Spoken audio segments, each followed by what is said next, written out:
Livro dos Reis, capítulo de número 4. Segundo livro dos Reis, capítulo de número 4. Hoje é um culto voltado para a família.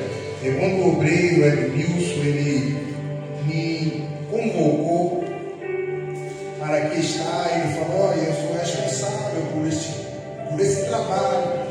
E veio ao meu coração estar falando acerca desta passagem. Amém, irmão? Aleluia. Segundo livro dos Reis, capítulo de número 4. Versículo 1, a versão que eu estou em mão, ela diz assim: certa mulher, das mulheres, 2 discípulos, 2 profetas, clamou a Eliseu dizendo: meu marido, teu servo, morreu, e tu sabes que ele temia ao Senhor.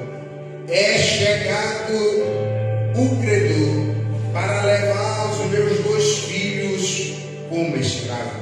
Vamos ler mais uma vez, por favor. Certa mulher, das mulheres, 2 discípulos, 2 profetas, chegou a Eliseu dizendo, clamou a Eliseu dizendo: meu marido, teu servo, morreu, e tu sabes que ele temia ao Senhor, e é chegado o credor para levar os meus 2 filhos como escravos. Podem sentar, por gentileza. Querido em Cristo Jesus, eu tenho um hábito de dizer, quando o texto ele é conhecido, ao meu ver, torna um pouco mais difícil para pregar, porque é conhecido. Sendo assim, os irmãos já parou para estudar, alguém diz exaurir, pesquisou por muito, acerca do texto.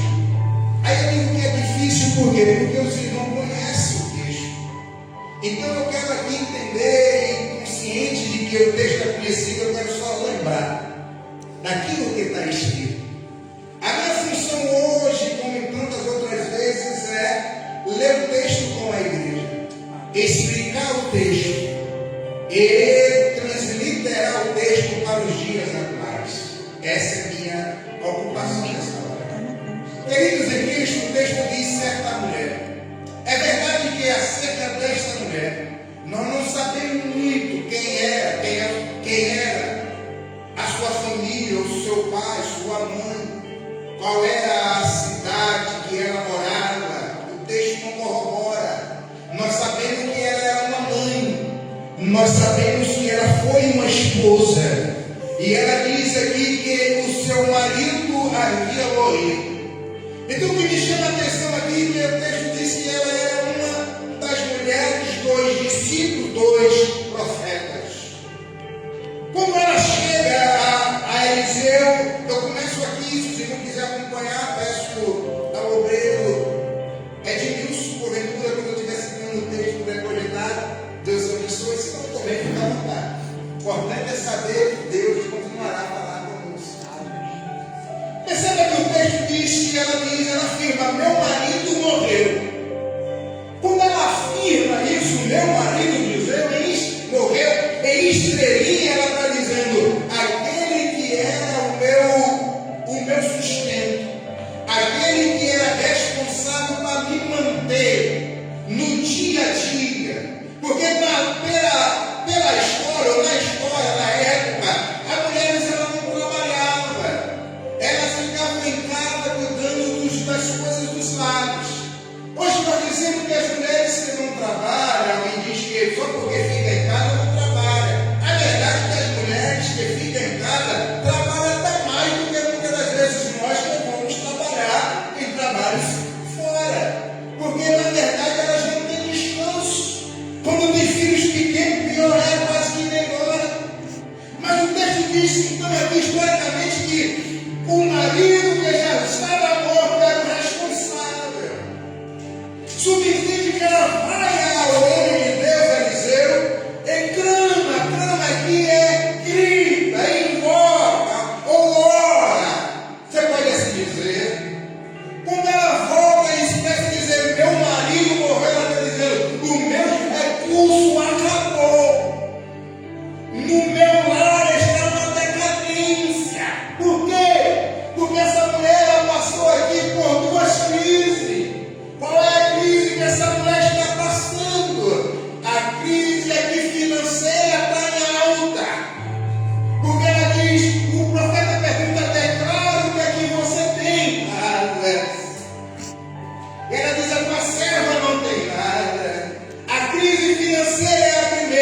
aqui na vida dessa mulher é que no sentido espiritual ela estava forte, pastor Daniel.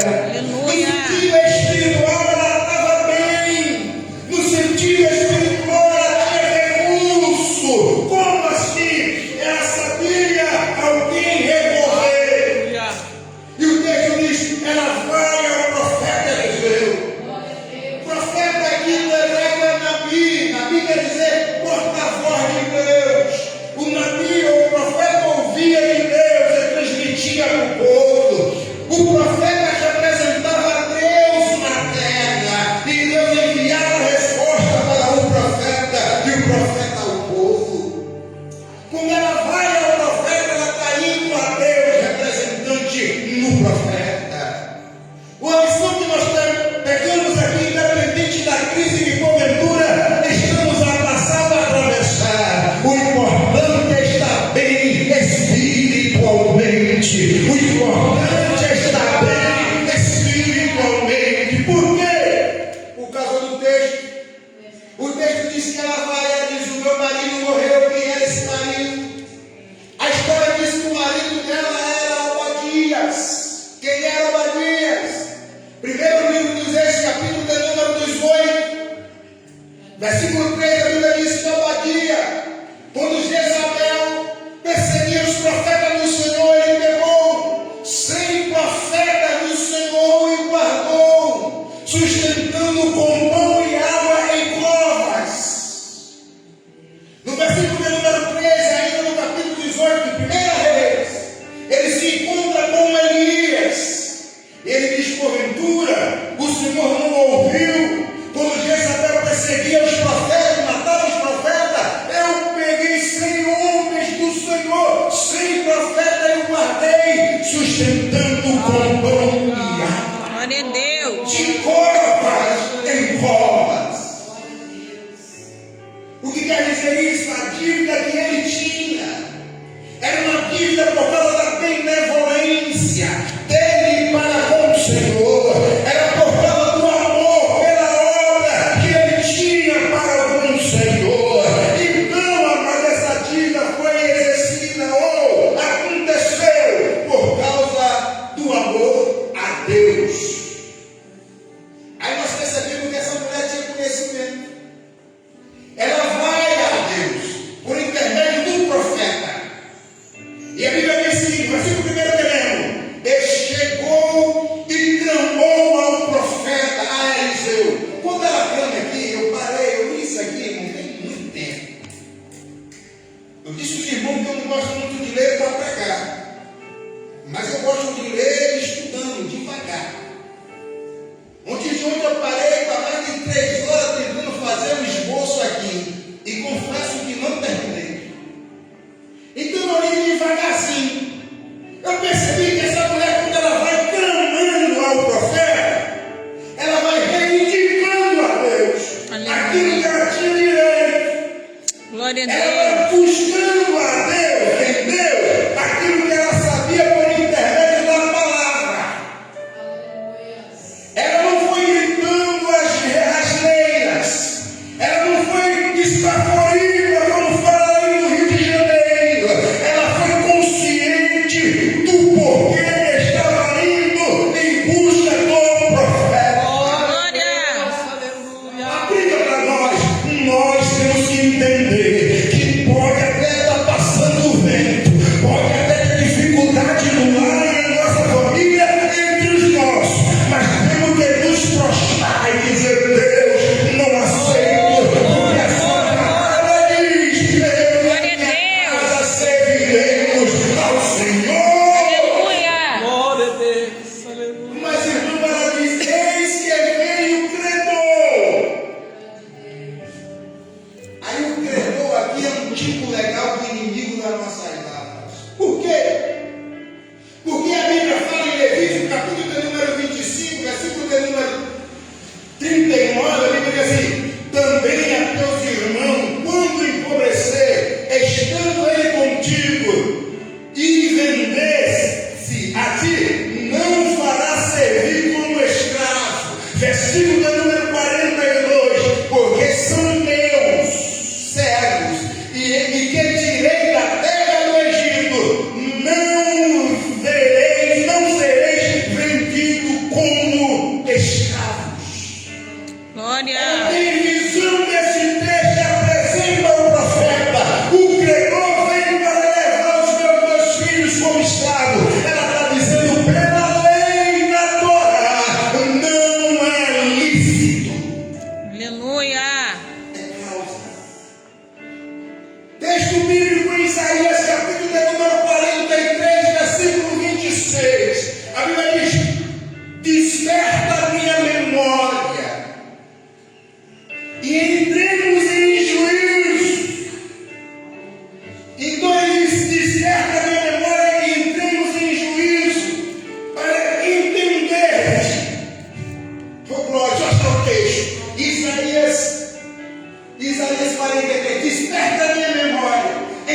Aqui Deus está dizendo, vamos para uma audiência, vamos ver quem é que tem razão, desperta a minha memória, traga luz ao meu conhecimento, traga para mim o que você tem direito, como é que está a sua casa, como ela vai diante do profeta, ela vai ser certeira que a causa tem vitória. Aí vou entregar uma causa ganha na mão do advogado. Eu não sei o que é que você está passando, eu não sei como é que está você, eu não sei como é que tua casa, eu não sei como é que tua vida, mas eu sei que Deus tem vitória. Eu sei que a causa ganha. Quem acredita?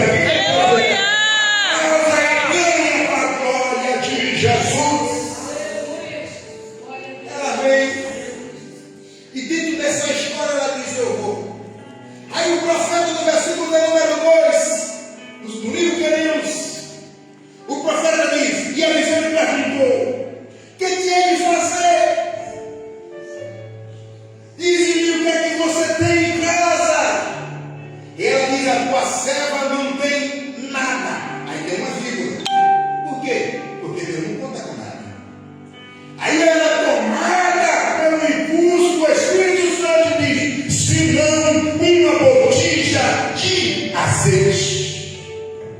Aí nós entendemos o quê?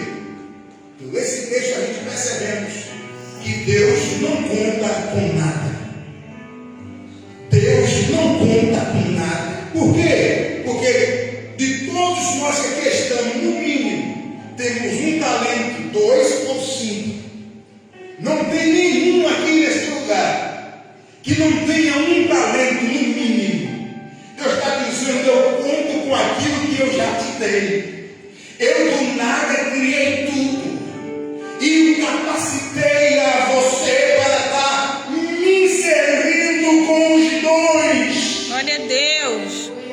Aí agora nós já começamos a entender. No versículo de número 3, a Bíblia diz assim: vai. E disse-lhe ele. Então ele disse: vai e pede vasilhas emprestadas. Irmão, por mais que nós tenhamos conhecimento do caminho, por mais que oramos dentro da causa, com esse conhecimento de que Deus está no negócio, muitas das vezes Deus ele faz um teste. Olhe para cá. Muitas das vezes Deus ele faz um teste. Eu chamo nesse texto aqui no versículo 3 o teste da humilhação. Por quê? Observe o que o texto diz: vai e pede vasilhas emprestadas. Ele está sempre no plural. Vasilhas emprestadas. Vasilhas muitas e não poucas. Por que é o teste aqui, Giovanni? O teste da humilhação, irmão. Eu fui criado em um lugar que era dificilmente pedir. Mamãe às vezes pedia algo emprestado, um copo de açúcar, um pouquinho de arroz. A situação era minha. Ela ia devolver, normalmente ela levava 2, 1 quilo. Por quê? Eu já paguei o que eu pedi. Mas aqui Deus ele faz um teste por intermédio da fala: pede vasilhas emprestadas. O que tem a ver isso, Giovanni? É porque Deus quer saber como é que estamos nós, como é que nós estamos, como é que está o teu coração, como é que está o teu coração. Se a gente estamos humildes ou se a gente não soberbo. Por quê? Porque até Jesus pediu algo emprestado. Prova. Evangelho segundo escreveu sobre Mateus, capítulo de número 21, versículo 2, versículo 3. A Bíblia diz que Deus pediu a jumentinha emprestada. Também você vai perceber que no livro de Lucas, capítulo 21, e versículo 3, a viúva colocou tudo que tinha. Até o sepulcro que Jesus usou era emprestado. Se Jesus era Jesus, pediu algo emprestado, nós vamos ser melhor do que ele. O que você quer dizer com isso? É que quando nós passamos pelo teste da prova da humilhação, Deus nos exalta. Dá um versículo, livro primeiro, Aleluia. Pedro, carta de Pedro, capítulo 5, versículo 6. A Bíblia diz assim: humilhai-vos debaixo da potente mão do Senhor, mão de Deus. Ele, Deus, no seu tempo, Glória a vos Deus. exaltará. Oh glória! E vai ficar todo o tempo no teste. Tem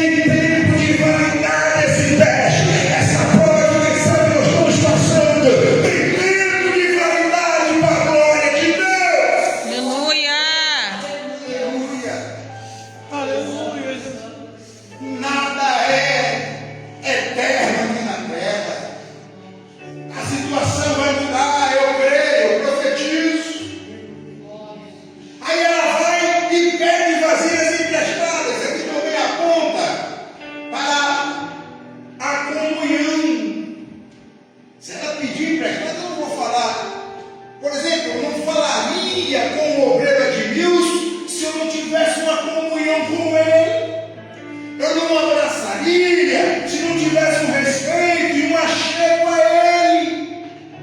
Isso está falando de você ter contato, você ser íntimo com o seu próximo. Você pode contar com Ele. Por quê? Porque quando você precisar dele, Ele precisar de você, a porta também vai estar aberta. O obreiro comentou sobre o estudo que ele está tendo. A Bíblia diz no livro de Atos, capítulo 2, versículo 43 a 46, falando da unidade dos apóstolos, como eles se uniam e por eles vendiam as suas propriedades, colocaram aos pés dos apóstolos, os pães eram divididos e nada eles tinham para si, era tudo um para com os outros. Comunhão era unânime. A comunhão nesta igreja tem que ser unânime. Se organizar, todo mundo tem que ir. Se para orar, todo mundo tem que orar. Temos que ter uma comunhão mais simples. Glória a Deus. Glória a Deus. Aleluia. Aí, amado, versículo de número 4. O texto diz assim: vai e fecha a porta sobre ti e sobre os seus filhos. Irmão, olha para trás.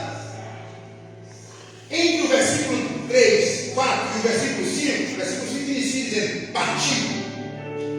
Partiu. No versículo 4, versículo 3, a Bíblia diz que o profeta diz: vai. No versículo de número 5, a Bíblia diz que ela partiu. Partiu para quê? Para obedecer o versículo 4 que diz: vai, fecha a porta sobre ti e sobre os seus filhos. Irmão, olha para cá. Vamos usar uma ilustração. Vamos supor que essa mulher está ali na pontezinha ali para chegar para o céu.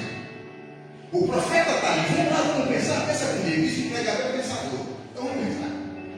Ela estava na frente do profeta, contou tudo o que está acontecendo. Meu marido morreu. Eu estou devendo até a alma. No bom sentido. O credor quer levar os meus filhos. O profeta diz: vai ser delicado. Se a gente já fez com Deus, aí só tem uma botija de azeite. Ela já, pelo texto, percebe que tudo que havia de valor na casa, ela já havia vendido. Por quê? Porque ela disse: só tem uma botija de azeite. Até vazia, ela também já tinha vendido. Por quê? Porque também valia muito dinheiro. Só que o texto diz, no versículo 3, vai. No versículo 5, partiu. Aí eu pergunto: ora, ela chegou diante do profeta. É o que eu estava falando. Vamos supor que ela estava lá na ponte ali, que é bem distantinho. E aí, quando ela chega aqui, vamos supor que agora ela está em casa. A pergunta para a igreja é: o milagre tinha acontecido? Não. Ela voltou com o milagre? Não. Como assim, rapaz? Lá não aconteceu o milagre. Ela veio até a sua casa e o milagre até então não tinha acontecido. Como assim? Por que não aconteceu? Porque se fosse eu já dizia: não, mas e aí? A cabeça vai estar lá? Não. Por que Deus fez ela voltar de mão vazia, mas ela confiante e fez como o profeta mandou? É porque ela tinha 2 filhos. Ela disse: meus 2 filhos continuaram. E segundo o contexto, você percebe que ela tinha conhecimento doutorado. Se ela tinha conhecimento, então ela sabia que tinha que passar as leis de Moisés para os seus filhos. Então os filhos dela sabiam que Deus abriu o mar vermelho e o povo passou com os pés a seco. Então o filho dela ouviu os testemunhos de que Deus abriu também o rio Jordão. Sim, aí. Tudo isso, irmão, os filhos dela sabiam, mas era testemunho dos outros. Quando Deus faz ela voltar de lá e vir para sua casa ter um milagre que acontecido até então, é porque Deus está dizendo o seguinte: ó, o milagre agora eu vou fazer na frente dos seus filhos e de você. Glória a Deus. Os seus filhos não vai contar testemunho dos outros. Ele vai contar testemunho que fizeram, que eu fizera na casa dele, a vista dele. Deixa eu profetizar: você não vai sair contando testemunho de terceiro. Você vai sair contando o seu testemunho.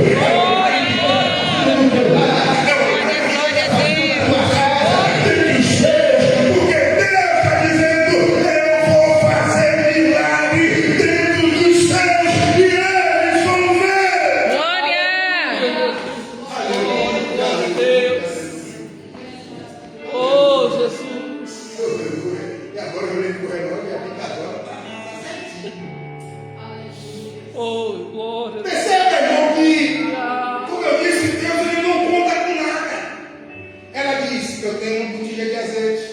Versículo 4, a Bíblia diz assim, ó.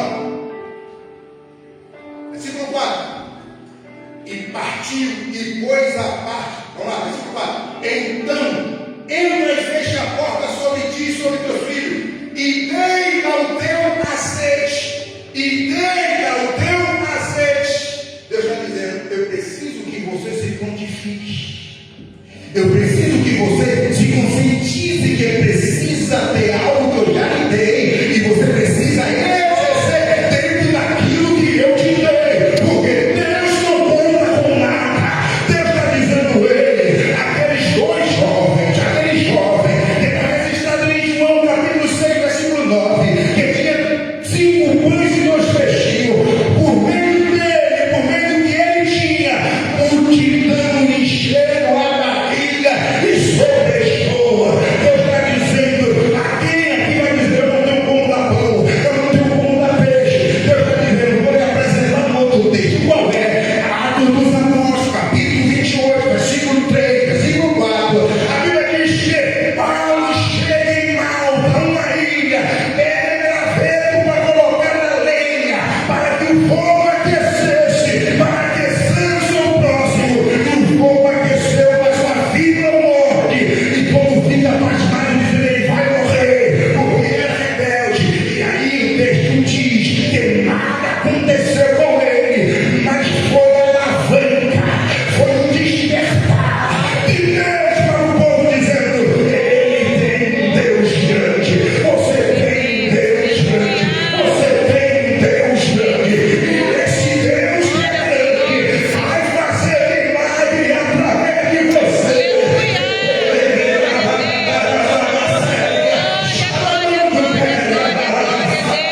Deus quer fazer milagre por meio da nossa vida. É verdade. Aleluia. Oh, aleluia. Ele quer fazer milagre por meio das nossas vidas. Ele está dizendo: eu já capacitei você. Glória a Ele está Deus. dizendo: você tem talento. Ele está dizendo: você tem dom. Ele está dizendo: agora falta disposição. Para muitos. Para muitos. Glória a Deus. Não é só para quem está aqui. Quem está me ouvindo lá fora também. É para muitos. Falta disposição.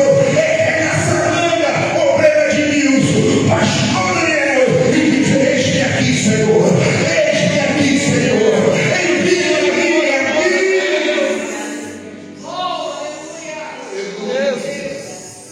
Aí alguém pode dizer: irmão, você falou de tanta coisa aí, mas e a fé serve? Aí Paulo diz na segunda epístola de Timóteo, capítulo 4, versículo 7: combati um bom combate, encerrei a carreira, mas guardei a fé. Aqui eu não estou pregando para quem não tem fé. Todo mundo aqui tem fé. Todo mundo aqui tem fé. Mas irmão, às vezes a fé é menorzinho de um grão de mostarda. É desse tamanho pequenininho mesmo. Que Deus está dizendo: é com você que eu conto. É com você que eu conto. É com você que eu conto. Cadê você? Cadê você? Cadê você? Deus está dizendo: é com você. Glória a Deus. Aleluia. Vamos finalizar, vamos. Eu ouvi por esse dia, para melhor dizer, sexta-feira, um pregador, um pastor. O culto terminava 21 horas. E ele, com 21h15, ele dizia: já vou terminar. 21h50 ele ainda estava pregando. Eu disse: eita glória. Eita glória, inteligência temos. Mas olha para cá que eu prometo que vou finalizar. Veja o contexto do texto, irmão. Não estou inventando moda para o texto. E o texto vai dizer ali, irmão, que então ela vai. Aí diz assim: partiu, pois, dali e fechou a porta. Fechar a porta aqui é o mesmo que Jesus disse em Mateus 6,6. Quando vós orares, entra em casa ou na tua casa e fecha a porta. Ele está dizendo: eu quero um momento íntimo com você. Eu quero intimidade com você. Ele está dizendo: fecha a porta. Também vale, fecha a boca. Coloca ali uma mordaça, dizendo assim: não conta aquilo que você está para fazer. Enquanto o milagre não acontecer, fecha a porta. Fecha a porta. Quando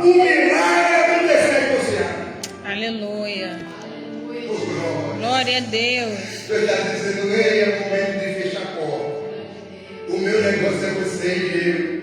E aí a Bíblia diz que os meninos vinham apresentando, trazendo vasilhas. E a Bíblia diz ainda no versículo de número 4, que em cheias que foram as vasilhas, ela separava das vasilhas secas. Está vendo aí, pastor Daniel? Vou usar seu nome direto aí, senhor. Há uma diferença, não vê? Das vasilhas cheias e das vasilhas vazias. Por quê? As vasilhas cheias, até para se locomover é difícil. Quando eu digo cheia, aqui azeite representa a presença do Espírito Santo. A vasilha cheia, morre cheio de Deus. Até para dar um glória, irmão, o inimigo já sabe. Por quê? Porque estamos cheios da presença de Deus. Aleluia. Ontem eu vi na oração, irmão, em paz, na igreja grande, só tinha 2 pessoas no físico, eu e mais 20. E nós ficamos ali, uma hora e alguma coisinha. E como eu falei para ele, não tem ninguém não, eu fico feliz. Por quê? Porque é aquilo que a gente fala, quem precisa de Deus sou eu, ele já deve estar cheio. Mas se vir aí uma hóstia de inferno aí, nem precisa chegar perto, daqui nós estende a mão e cai por terra. Glória a Deus. Nós temos que nos preocupar de ninguém encher. Amém.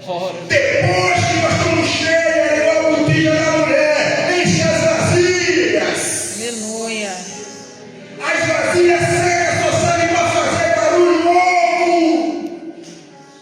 Então não se importa com as falácias, com os falatórios de lá, que vem tentando te rebentar, minar tua mente. Você está cheio pelo poder de Deus.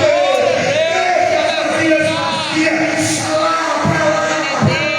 O que importa é você, o que importa é você, o que importa é você, o que importa é você. Aleluia. Glória a Deus. Glória a Deus.